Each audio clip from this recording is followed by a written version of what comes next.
Tonight, passing nearly all of the Lieutenant Governor's priorities. I can call a special session, but I can create one by not passing a key bill that has to pass. Why Dan Patrick is threatening to force a special session. Plus, pushback against bills affecting the Texas LGBTQ community. You have a group of people who are unwilling to become educated. How do you combat that? Why some LGBTQ advocates say state lawmakers should stay out of the fight. And later, as the Supreme Court steps in to tackle another abortion issue, a new play examines all sides of the infamous Roe v. Wade case. Capitol Tonight starts right now.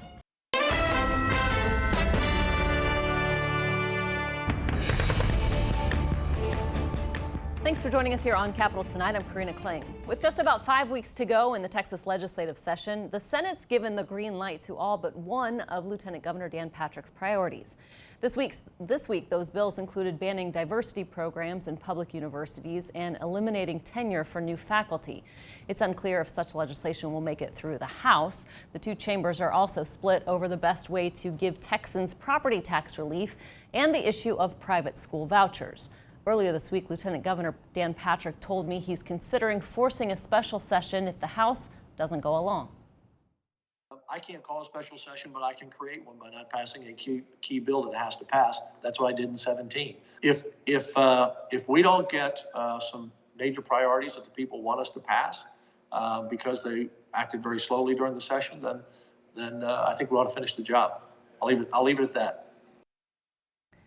And with that, let's bring in our reporter roundtable to discuss the big sticking points. Joining us this week, Bob Garrett, Austin Bureau Chief for the Dallas Morning News, and John Moritz of the USA Today Network. Good to see you both. Good to be here. Lieutenant Governor Patrick really not holding back. Bob, I will note only the governor can call a special session, but what's your take on the Lieutenant Governor threatening to force one? Well, I've sort of seen this before, haven't you? He mentions that too, yes. Yeah. The issues change, but the tactics are amplifying, I guess. They're the same that we've seen before, but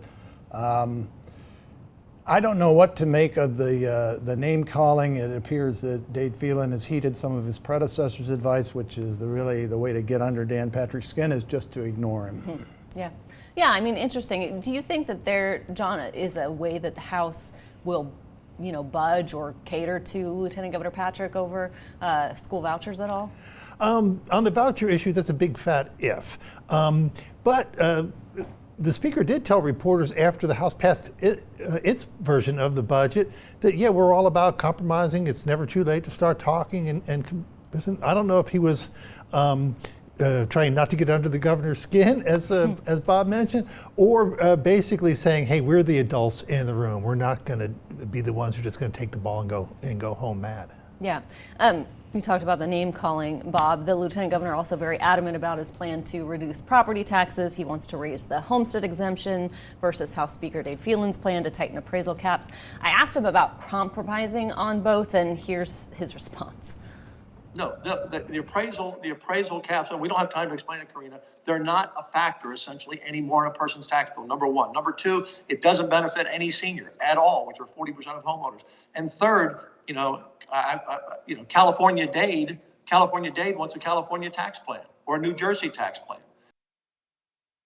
So there's the name calling, California Dade. I mean, Bob Phelan said comparing California's tax structure to Texas is like comparing apples to bowling balls, kind of where we're getting this California Dade thing. But what kind of compromise do you think can be made on property taxes? I want to steal someone's line. How hard can it be to give away $12 billion? I mean, these guys make a fight out of something that seems fairly straightforward. There's a few different ways in Texas. We don't have an income tax, so you do it through the buying down school property taxes. You can do it through the business margins tax. You can do it arguably through the sales tax. They're fighting over really arcane aspects of property tax relief, and they are playing at a high level that the public can't follow. Phelan is saying, they don't complain to me about homestead exemption, they complain about appraisals. Well, everybody doesn't like their big appraisals, but there has been a dampening the last few years of property tax increases, which Dan Patrick wants to take credit for. Yeah. And Phelan is not getting across the message that the House is giving all $12 billion to reducing rates. The appraisal caps is a separate issue. The House is delivering a much bigger amount of rate compression, as Governor Patrick talks about, than the Senate. Yeah, I mean, John, what's your take on this, and who blinks first? That's a really good question. I know on its face you would think the House plan would have more broad appeal because it would apply to businesses, it would apply to rental property and property that's not been developed, whereas it would seem that the Senate's is far more narrowly focused. However, some of the best minds in the tax business outside of the legislature seem to like the Senate approach better. Yeah. I mean, lastly, just in terms of so much of this getting over the finish line, we mentioned that there are 29 of Dan Patrick's 30 priorities. I mean, what do you think is the over-under on those getting to the governor's desk? I wish I knew. You know, we've known for a year going into this session that Dan Patrick is going to take some subjects hostage that either Phelan or Governor Abbott want, and vice versa. They're going to hold some bills back they know Patrick wants real bad. And so we're just in this game of chicken where we'll see what really matters. And we've also been around long enough to see where it can all work out in a 72-hour period where they burn the midnight oil and cut deals and get done. Yeah. But there's as much skepticism that as I've ever seen. Most people think they're going to be here in the summer. John Moritz, Bob Garrett, we may be stuck here through the summer. Thank you guys very much. We'll talk to you again soon. Thank you. Bye-bye. Both the Texas House and Senate have also passed several bills affecting the LGBTQ community. A House committee recently advanced versions of bills to ban transgender youth from receiving gender-affirming care, and the Senate has already passed a similar plan. Charlotte Scott reports on why one parent of a transgender youth doesn't think the legislature should be getting involved. Protect trans kids! Protect trans kids! It's a message that some Texans want lawmakers to hear, especially Sherry Brodell, who has a trans son. She requested that he not be shown or named for privacy and safety reasons. I'm here to stand up for what's right and that all Texans deserve to have equal rights and access to health care. Transgender children might choose to temporarily suppress puberty through the use of prescription medication. According to studies done by the University of Texas at Austin, puberty blockers can have positive and negative effects. They can decrease thoughts of suicide in adulthood, improve psychological functioning, and better someone's social life. At the same time, puberty blockers can slow down a child's growth. Who's capital? Brodell worries about her son's mental health if he's not eventually able to get gender-affirming care. My child's risk of suicide or suicide ideation is increased exponentially because their access to mental health care is being taken away. It's terrifying. I live in fear of that every single day. But the Texas House, which has historically avoided legislation that would curb LGBTQ Texans' rights, is moving forward on some Senate-backed bills. A House panel advanced 2 measures to ban puberty blockers for minors. Trans children already receiving treatment would have to be weaned off of it if this legislation becomes law. Now these bills could head to the House floor for a vote. Some conservatives support this move by lawmakers. I think it's very important to have this legislation to protect kids from the puberty blockers, but also the cross-sex hormones and even the surgeries that are happening, because this is doing permanent damage to children that can affect them their entire lives. Trans rights! Still, Brodell thinks the decision to use puberty blockers should be made with a doctor. Her son is not ready for the treatment yet, but when he is, Brodell wants the option. We are willing to do whatever it takes to make sure he has the support that he needs to have a happy, healthy childhood. And if puberty blockers is part of it, that's a decision that I need to make with our child, with our doctors, and it does not belong in that building.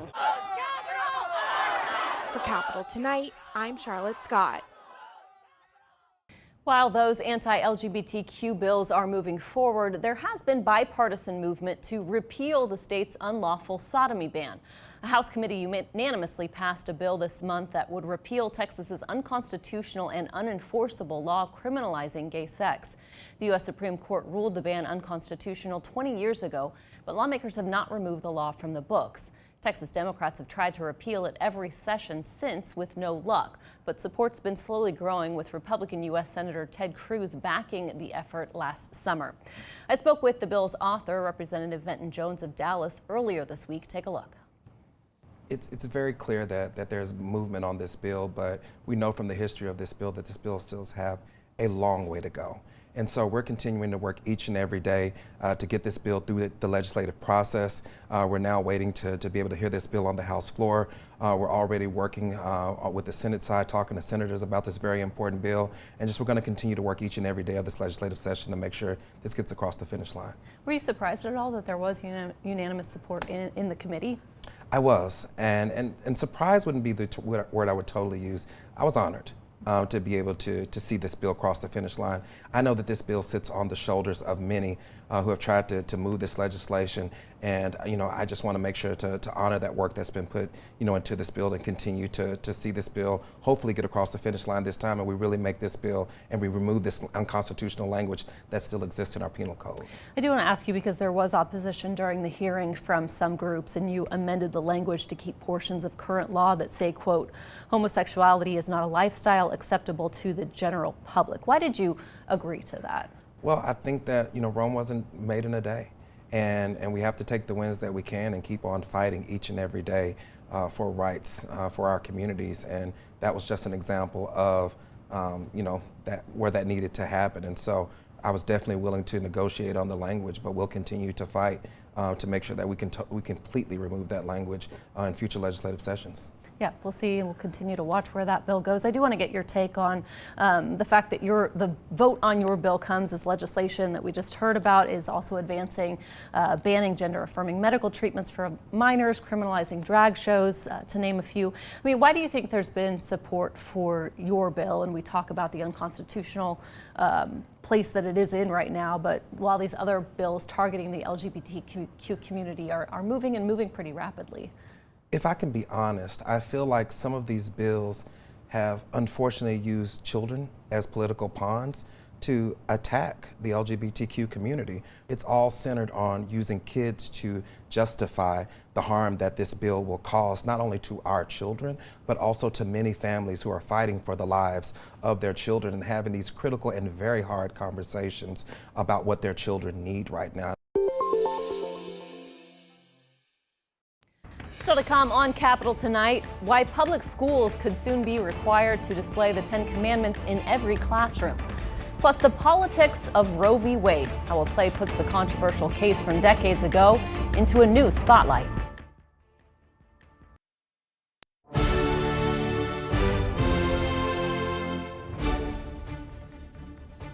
Welcome back. Let's get a check now of some of the other political stories making headlines across the state. The Texas Senate approved a bill to require public schools display the 10 Commandments in every classroom next school year. Senators also gave the green light this week to a plan allowing public and charter schools to set aside time for students to pray and read the Bible or other religious texts. Lieutenant Governor Patrick calls both bills a win for religious freedom. Statements a criminal witness makes while hypnotized would no longer be admissible in court under a new Senate bill. Right now, the controversial practice known as investigative hypnosis can be used in a case in Texas.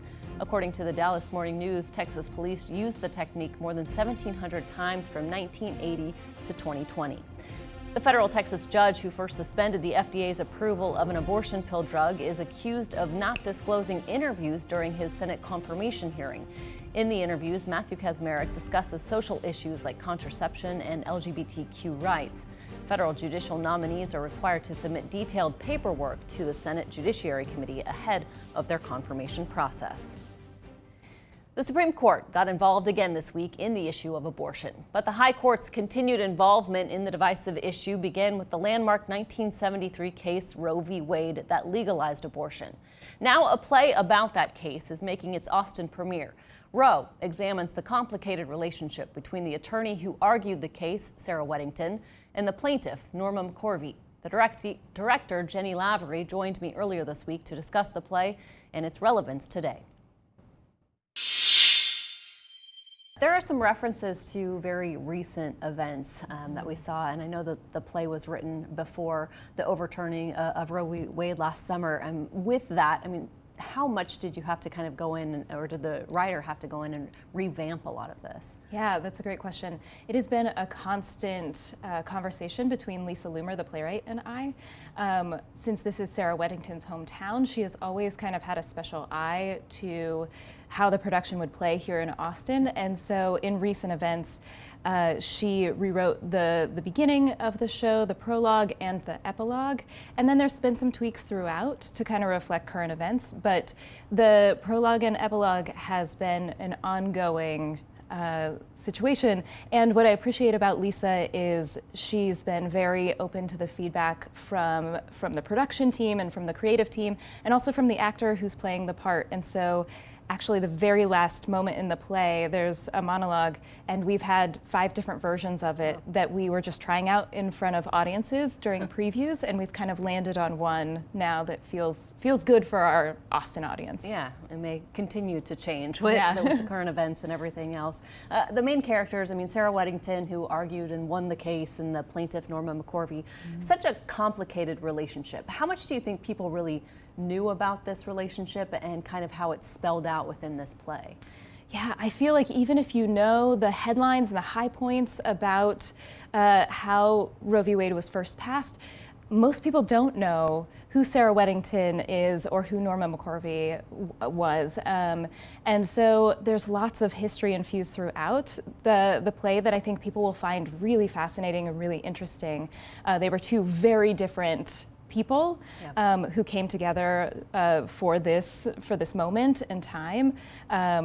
But yeah, I think there's a lot to mine there. So even if you think you're familiar with it, I bet there's parts of it that you won't. Yeah, 2 very different people, and ended up very different paths too. And, very different. It really tackles the politics of abortion and the divide in this country, obviously, which we've seen play out for decades and continuing to see that today.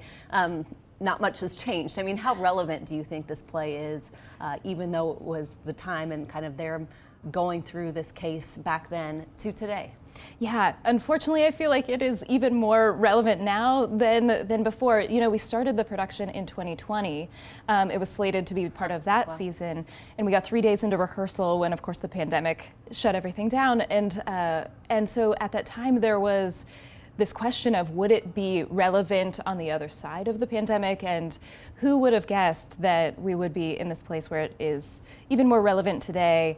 I think that it's important for us to be able to see how we got here, and making that visible so that we can envision where we might go next.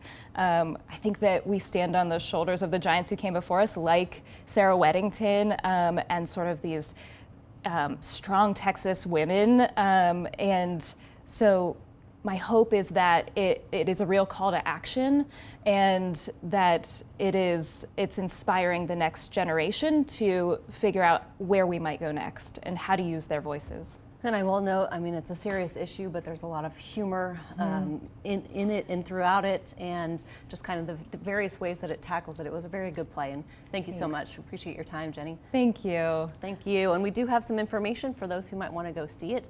It is playing at the Zach Theater here in Austin through April 30th. There's the information for the box office and for tickets. Still ahead on Capitol tonight, how the White House is hoping to fix health problems caused by pollution.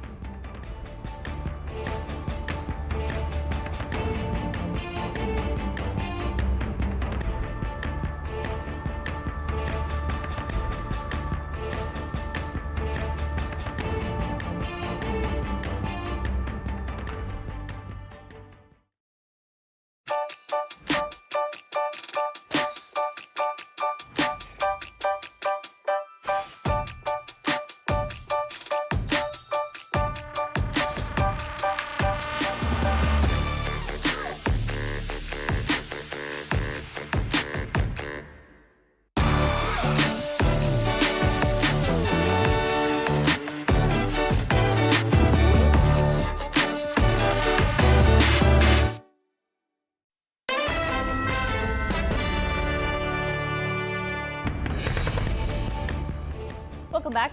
President Joe Biden is creating a new White House office. He signed an executive order today creating the Office of Environmental Justice. He says he wants to ensure that poverty, race, and ethnic status do not lead to worse exposure to pollution and environmental harm. The order calls for executive branch agencies to use data to understand how pollution hurts people's health. This comes as GOP lawmakers have called for less regulation of oil production to lower energy prices.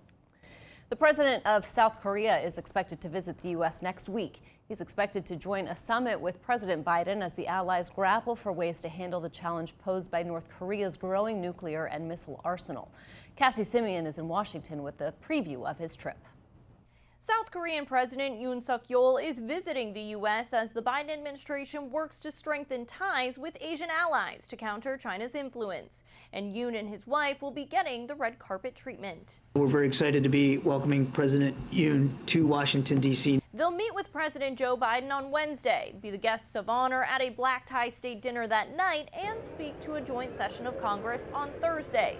The Council on Foreign Relations senior fellow Scott Snyder says the state visit also reflects a new stage in the relationship between the U.S. and South Korea. We are at a moment after 7 decades where the alliance is turning from one that was quote unquote forged in blood to one that is going to be powered by chips, batteries, and clean technology. The Republic of Korea is a global leader in technology, including the semiconductor industry that's crucial for computers, cars, and much more. And as those Korean companies look to expand production, Snyder says they're picking U.S. locations, not only creating jobs, but helping the U.S. compete with China economically. As the issue of safety becomes more important in the context of supply chains, it's driving the U.S. and South Korea closer together. In addition to economic cooperation, defense partnerships are likely on the agenda for Yoon's visit as South Korea and the U.S. keep a close eye on North Korea's continued military buildup.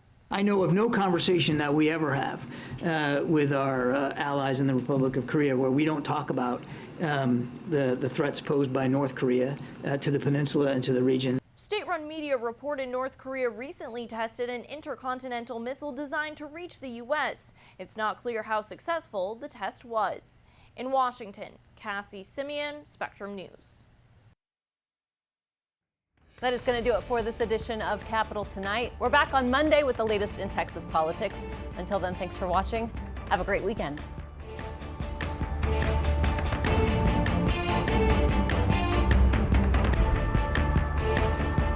Thanks for watching our YouTube channel. And for more refreshing stories about your community, click the subscribe button right over here.